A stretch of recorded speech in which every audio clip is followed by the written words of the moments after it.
Uşaqlar, hər vaxtınız xeyir olsun. Biz sizinlə bugün dil haqqında danışacağıq. Bu dil nə olan bir şeydir? Hansı anlayışı ifadə edir, nələrə xidmət edir? İnsanlar arasında müxtəlif ünsiyyət vasitələri var. Müxtəlif vasitələrlə ünsiyyət, əlaqə qura bilirik bir-birimizlə. Və bunların içərisində dil ən mühüm ünsiyyət vasitəsidir. Yəni, soruşsalar ki, ən mühüm ünsiyyət vasitəsi nədir? Təbii ki, dildir. Yəni, insanlar bir-biri ilə birinci dil vasitəsilə əlaqə yaradırlar. Bir-birini anlayırlar, başa düşürlər, sual verirlər, məlumat alırlar. Ona görə deyirik ki, ən mühüm ünsiyyət vasitəsidir. Amma yeganə ünsiyyət vasitəsi deyil. Dil insan cəmiyyətində yaranır. Yəni, cəmiyyətdə yaranır. Cəmiyyətdən kənarda biz dilin mövcud olduğunu görmürük. Yəni, dil cəmiyyətdən kənarda mövcud ola bilmir. Məsələ cəmiyyətdə yarandığı və inkişaf etdiyinə görə dilə ictimai hadisə deyirik. Deməli, dil necə hadisədir? İctimai. Bioloji hadisə deyil, ictimai hadisədir. Nəyə görə? İnsan cəmiyyətində yaranıb və inkişaf etdiyinə görə. Və bu dilin yaranması üçün vacib olan bir neçə şərt var.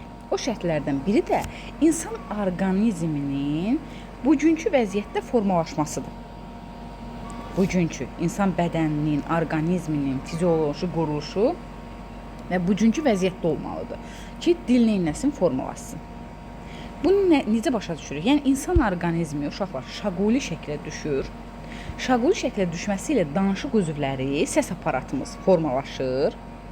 Yəni, insan görürsünüz, dik yeriyir, başını daim dik saxlayır. Bu neynir? Bu danışmaq üçün şərait yaradır. Ağciyərlərimizdən gələn hava axını danışıq səslərini, yəni səsləri tələffüz etməyimizə xidmət edir. Və bunun nəticəsində də nə yaranır? Dil yaranır. Yəqin ki, aydındır. Bəzən testlərdə görəcəyik ki, bu şəkildə belə bir sual düşəcək. Dilin və şuurun yaranması və yaxud dilin və şuurun yaranmasından əlavə, dilin yaranması üçün bizim orqanizmimizin fizioloji cəhətdən müəyyən şəklə düşməsi vacibdir. Bəs sual verə bilərsiniz, müəllim, bunları necə qruplaşdıra bilərik? Hansı şəkildə formalaşması vacibdir? Qısa olaraq 1, 2, 3 kimi nömrələsək, nə yazacağıq?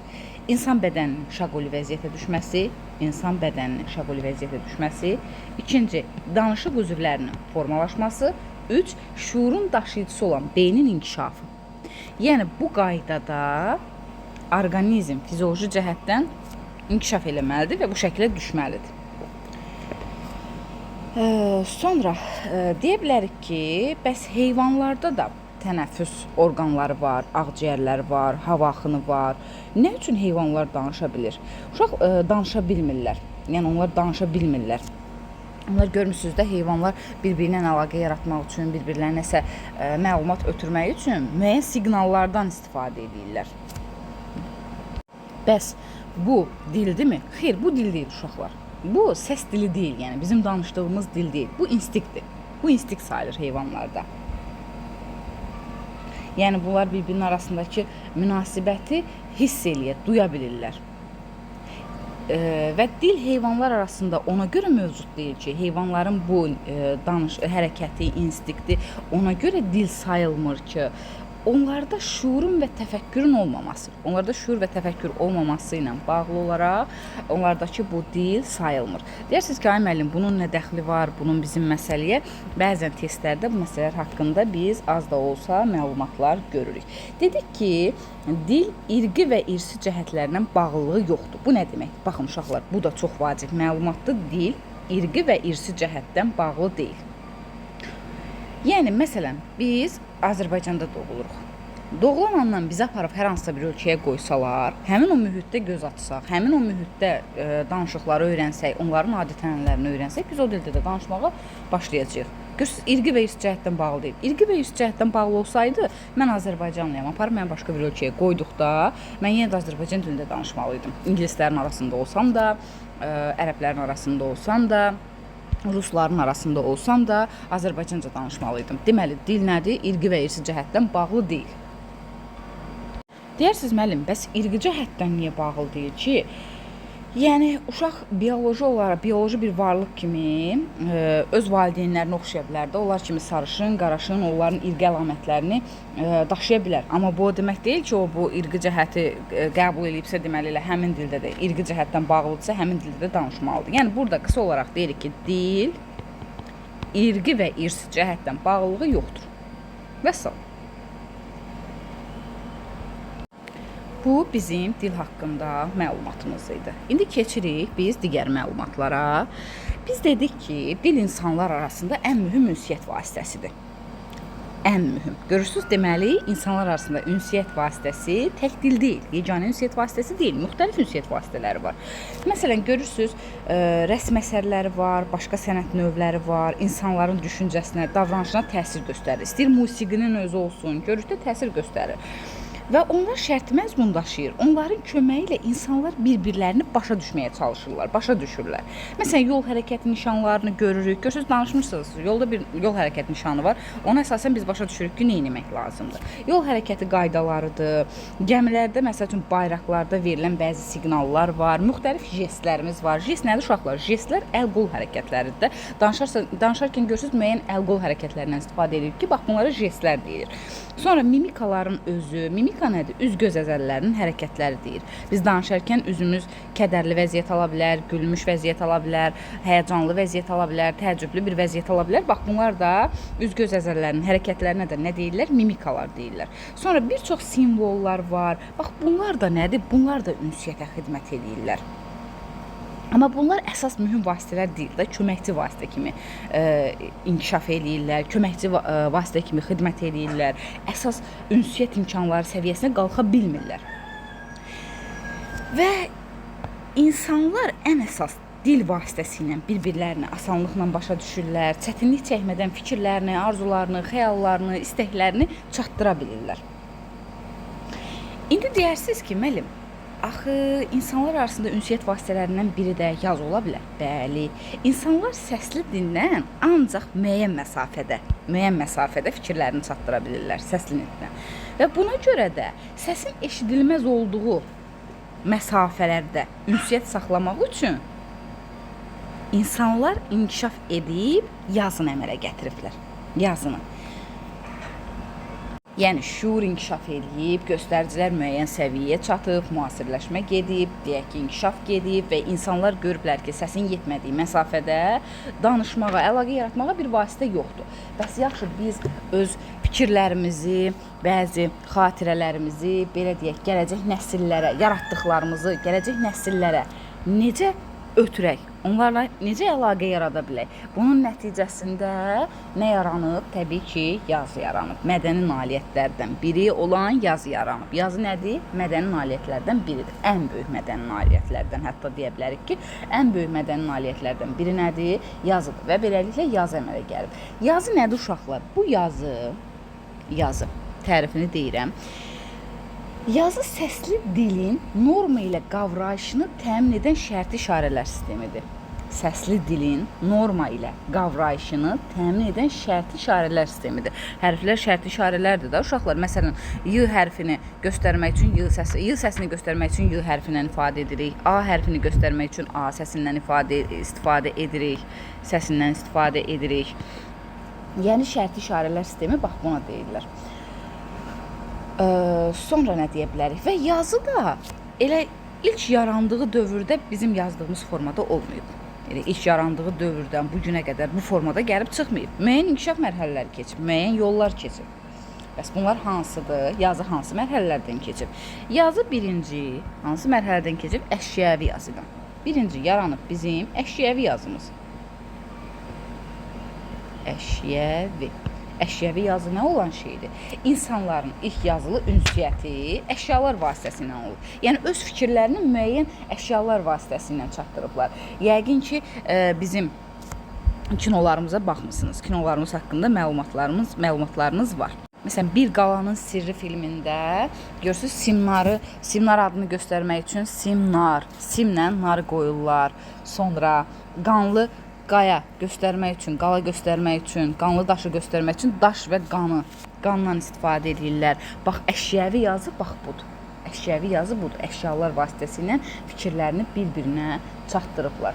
Bunlar da əşyavi yazı sayılır. Yazının ikinci növü əşyavi yazıdan sonra gəlib şəkli yazıya. Şəkli yazının piktoqrafik yazı da deyilir. Yəqin ki, ingiliscəsində picture keçmişsiniz. Picture nədir? Şəkildir. Piktoqrafik da. Bu da oradan yaranıb. Piktoqrafik yazı, yəni şəkli piktoqrafik yazı. Zaman keçdikcə şuur yenə inkişaf eləyir, mədəni səviyyə yüksəlir və insanlar bir-biri ilə daha asan üsullar, daha bir-biri ilə ünsiyyət qurmaq üçün, fikir mübadiləsi etmək üçün daha asan üsullar fikirləşib tapırlar. Və artıq əşya əvəzinə nəzərdə tutulan bir fikrin, nəzərdə tutulan bir əşyanın nəyəsə şəklini çəkməyə başlayırlar. Və beləliklə də şəkli yazı, piktoqrafik yazı əmələ gəlir. Məsələn, piktoqrafik yazıya deyərsiniz ki, müəllim, şəkli yazıya hansı nümunələri göstərə bilərik? Testlərdə düşəcək, uşaqlar, diqqətli olun. Testlərdə düşəcək ki, məsələn, ayaqqabı dükanının vitrinində ayaqqabı şəkli. Bu nədir? Şəkli yazıdır. Məsələn, ayaqqabı mağazasına girirsiniz, qızlar daha yaxşı bilər. Paltar mağazasına girirsiniz, orada görürsünüz 50% indirim, 40% indirim, nə bilim, 70% indirim, yalandan da olsa yazıb qoyurlar da. Orada deməli kofta şəkli, ayaqqabı şəkli, şalvar şəkli çəkib vitrində paylaşırlar. Bu nədir? Bu şəkli yazıya aid nümunədir. Sonra çörək dükanına gedirsiniz, qabağında çörək və yaxud təndirxana. Təndirxanada çörək şəkli olur. Burada avtomatik biz bilirik ki, şəkli yazıya nümunədir. Meyvə tərəvəz alırıq. Meyvə tərəvəz dükanlarının qabağında meyvə tərəvəz şəkli görürük. Bu nədir? Şəkli yazıdır. Görürsünüz, orada bilirik ki, meyvə tərəvəz satılır. Kababxananın qabağında şiş şəkli olur. Kabab pişirilən yer olur və orada şiş şəkli. Nədir? Bu nədir? Kabab şəkli. Şiş üzərində daha doğrusu kabab şəklinin olması. Bu nədir? Şəkli yazıdır. Sonra ilanların nümayiş etdirildiyi hansısa binanın qarşısında vurulmuş ilan şəkli. Bax, bu da şəkli yazıdır. Sonra hər hansısa bir mebel satılan dükanda mebel şəkli olur. Sonra mebelin təmiri üçün mebel şəklinin çəkilməsi. Bu nədir? Yəni şəkli yazıdır. Məişət dükanları olur və yaxud qab-qacaq dükanları olur.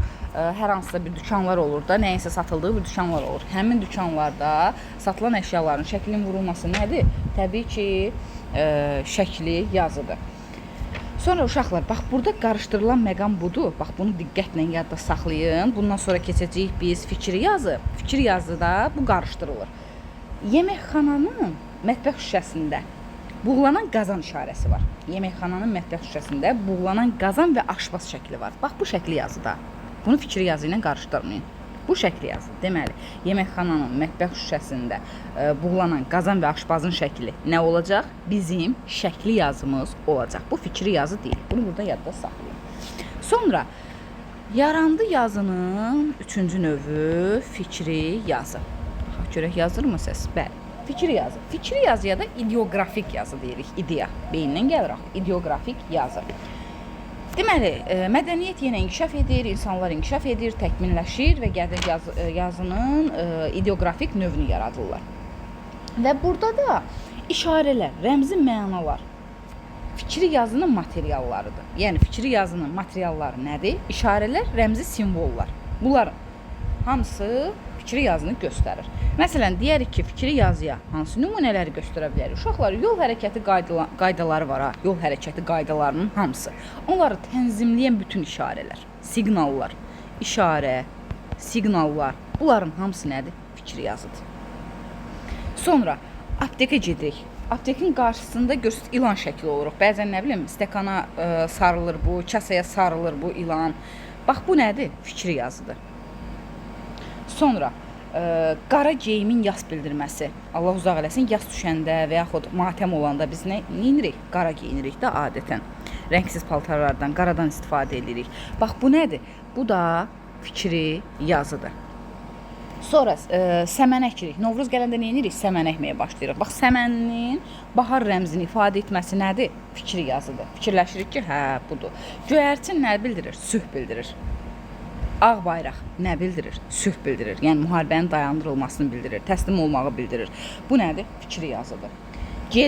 Gerbimiz var. Gerbimizin üstündə müəyyən şəkillər var. Görmüsünüz də, yəqin ki, alov şəkli var, sümbül şəkli var, palıdın yarpağının şəkli var və s. şəkillər var. Bax, ulduz şəkli var. Bunlar nəyi bildirir? Bunların hər birinin mənaları fikri yazını bildirir. Hər birinin. Məsələn, palıd nəyi bildirir? Palıd möhkəmliyi bildirir, qüdrəti bildirir, əzəməti bildirir. Bu nədir? bunların hamısı fikri yazının nümunələridir. Sonra dövlət bayrağımızın rəngləri. Görürsüz, 3 rəngimiz var. 3 rəngin hərəsinin bir mənası var. Ulduzun, ayparanın bir mənası var. Bax, bunların hamısı fikir yazıya aid nümunələrdir. Sonra nə deyə bilərik? Nəqliyyat yolunda çox vaxt görərsiniz, yolda gedərkən. Nəqliyyat yolunda nida işarəsi var. Bax, o, dedik, elə ilk əvvəl dedik ki, bütün işarələri, şiqporlar, rəmzi işarələrin hamısı, simvolların hamısı nə bildirir? Fikri yazını bildirir. Sonra iqtisadi coğrafi xəritələr olur uşaqlar. Həmin o xəritələrdə görmüsüz sümbül şəkli olur. İkinci qrupa hazırlaşan uşaqlar daha yaxşı bilər. Həmin o xəritələrdə sümbül şəkli olur, heyvan şəkilləri olur, tərəvəz şəkilləri olur, hər hansısa bir meyvənin şəkilləri olur. Bax, o da fikir yazıya aiddir. Nəyə görə? Məsələn, deyək ki, Quba ərazi. Qubada alma işarəsi çəkirlər. Bu nə deməkdir? Yəni o alması ilə məşhurdur. Orada daha çox alma əkilir, daha çox alma ilə məşhurdur ona görə. Sonra bəzən sümbül şəkli görür. Harda daha çox sümbül taxıl əkib becərirlərsə, artıq fikirləşirik ki, məsələn, hər hansısa bir rayona sümbül şəkli qoyubsa, bu nədir? Orada sümbülün çox olması ilə bağlıdır. Bu da nədir? Fikirləşib tapırıq. Ona görə də ideoqrafik yazı nümunəsidir.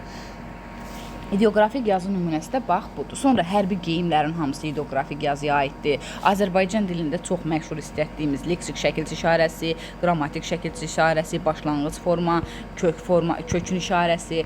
Bunların hamısı nədir? Bunların hamısı deməli fikri yazıya aid nümunələrdir. Budaq cümlə, baş cümlə, sintaktik əlaqəni göstərərkən mübtədanın, xəbərin, tamamlığın, təyinin, zərfliyin, bax bunların hamısı, durğu işarələri, nöqtə, vergül, hamısı da danışdığımın hamısı nədir? Bunların hamısı ideoqrafik yazı nümunələridir. Riyaziyyatda böyük, kiçik ifadəsindən istifadə edirik. Üstə gəldi, çıxmadı, vurmadı, faizdir. Kimya dərslərini oxuyan uşaqlar daha yaxşı bilər. H2O-dan istifadə edirik. Məsələn, H2O verib sizə.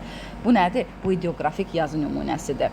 Sonra sulfatı göstərmək üçün biz nədən istifadə edirik? H2, SO2 idi, səhv eləmirəmsə. Yox, SO olmalı idi, səhv eləmirəmsə. H2, SO. Bax, sulfatı göstərmək üçün bundan istifadə edirdik bu yazıdan. Bu da nədir? Fikri yazıya aid misallardır.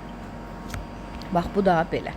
Son olaraq yazının hərfi forması yarandı. Bugün istifadə edədiyimiz hərfi forma. Bunu keçməmişdən əvvəl ən sonuncu hərfi yazıya keçməmişdən əvvəl bəzi şagirdlər qarışdıracaq. Şəkili, əşyəvi və fikri yazını bəzi şagirdlər qarışdırılır müəyyən nümunələrdə. Dediyim nümunələri yadda saxlamalısınız və yaxud da o nümunələrə bənzər nümunələr həmin yazı növünə aiddir. Və istəyir əşyəvi olsun, istəyir şəkil olsun, istəyir fikri yaz olsun, hamısında müəyyən bir fikir ifadə olunur əslində. Bu onların ortaq cəhətidir. Hər hansısa bir fikrin ifadə olması onların ortaq cəhətidir. Deməli, həm əşyəvi, həm fikri, həm şəkli yazıda hər hansısa bir fikrin ifadə olunması onların ortaq cəhətidir. Bunları fərqləndirmək üçün həmin yazı növünün icra edilməsinə diqqət yetirmək lazımdır. Bax, məsələ oradadır. Məsələn, əşyəvi yazıda nəzərdə tutulan fikrə uyğun hansı əşyalara yönləndirilir? Şəkli və fikri yazılarda isə yazılardan fərqli olaraq necə deyək bunu, daha rahat olsun sizə. Daha aydın olmaq üçün belə deyim. Biraz qarışıq cümlədən istifadə eləməyək. Uşaqlar, bax məsələn, şəkil və fikri yazı ən çox qarışdırılan məqamlardandır. Məsələn, bir şəkil ver bizə. Göz şəkili. Göz şəkili. Göz şəkili şəkli yazıda nəyi bildirəcək? Gözün özünü bildirəcək də. Şəkli yazıda gözün özünü bildirəcək. Göz. Bəs fikri yazıda nə bildirəcək? Görmək. Gördünüz? Nəyi icra edilməsinə, hansı formada icra edilməsinə diqqət yetirmək lazımdır? Günəş şəkli. Günəş şəkli. Şəkli yazıda nəyi ifadə edəcək? Ay müəllim, günəşin özünü istifadə edəcək də, o onun şəklidir. Bəs fikri yazıda günəş nəyi bildirir? İşıq rəmzidir. Aydındır, görürsünüz? Sonra deyək ki, it şəkli var. İt şəkli. Şəkli yazıda nəyi bildirəcək? İtin özünü bildirəcək, day müəllim. Bəs fikri yazıda it nədir? İt dostluq deməkdir, sədaqətin rəmzidir, dostluğun rəmzidir. Sonra ən adi baş şəkli. Deyək, bir insanın başının bir şəklini çəkiblər. Qoyun belə bir baş çəkeyim. Qəşəng olmasa da yola verməlidir də. Deyək, insanın başını çəkiblər. Burnunu da belə çəkək, ağzını da çəkək. Hə. Bu baş şəkli yazıda nəyi bildirəcək uşaqlar? Başı bildirəcək. Bəs fikri yazıda başla nə edirik? Fikirləşirik, düşünürük. Fikir yazıda da düşünməyi, fikirləşməyi bildirəcək. Yəqin ki, Bu aydın olar sizə. Sonra gəldik yazının ən mükəmməl, ən çevik forması. Sizə belə bir sual düşə bilər ki, yazının ən çevik, ən mükəmməl forması hansıdır? Hərfi yazıdır. Hərfi yazı. Hərfi yazıya fonoqrafik yazı da deyirik. Fonoqrafik yazı da deyirik. Bu yazıda bütöv söz yox, həm də sözün ayrı-ayrı səsləri ifadə olunur ki, Orxoy Yenisey abidələri də qədim türk əlifbasıdır və burada hərfi yazı nümunəsinə aid nümunələr verilmişdir. Hazırda demək olar ki, bütün dünyamızda hərfi yazıdan istifadə olunur. Və burada bu hərfi yazının ilk mərhələsi necə olur uşaqlar? Hərfi yazının ilk mərhələsində bir neçə səsi bir işarə ilə veriblər. Bir neçə səsi bir işarə ilə. Buna da heca, sillabik yazır deyiblər. Heca, sillabik. Yəni sizə sual düşə bilər ki, yenə hərfi yazının ilk mərhələsi necə olub, necə yaranıb? Burada bir neçə səsi bir işarə ilə verdiyinə görə veriblər və buna da heca, sillabik yazı deyilir. Avstriyalılar idi, Misirlilər idi. Onlar heca yazısından istifadə ediblər. Bunlar o qədər də vacib məlumatlar deyil, amma deyirəm ki, müəllimlər KSG-lərdə falan, BSG-lərdə falan sala bilərlər. Yəni məlumatınız olsun, kifayətdir. Bu günün özündə də uşaqlar ən çox hərfi yazıdan istifadə olunur, amma bəzi məqamlarda biz şəkil və fikir yazılarından da müəyyən qədər istifadə edirik. Dünyamızda da bunu görürük. Və sual düşə bilər ki, bəzən salırlar ki, ilk yazılar nəyin üzərində yazılıb? Təbii ki, bunun hər birinizin məlumatı var. İlk yazıları biz görmüşük ağacın üzərində, metalın üzərində, daşın üzərində oyma şəklində yazıblar. Yazıdan bunları bilsəniz, dediklərimi bilsəniz kifayətdir. Yazıda əsas məqam fikir və şəkil yazının qarışdırılmasıdır ki, şəkli və fikri yazıya aid kifayət qədər nümunə dedim və o nümunələr əsasında, o nümunələrə oxşar nümunələr də şəkli və fikri yazını ifadə edir. Əsas məğzini başa düşmək lazımdır, əzbərləmək lazım deyil. Bayaq dediyim kimi günəş şəklini görürük. Günəş şəkli əgər orada həqiqətən günəşin özünü ifadə edirsə, bu şəkli yazıdır. Yox, orada işıq rəmzini bildirirsə, fikirləşib bilir, yaxud günəş işıq verir də, fikirləşərək tapdığımıza görə burada fikri yazını ifadə etmiş olur.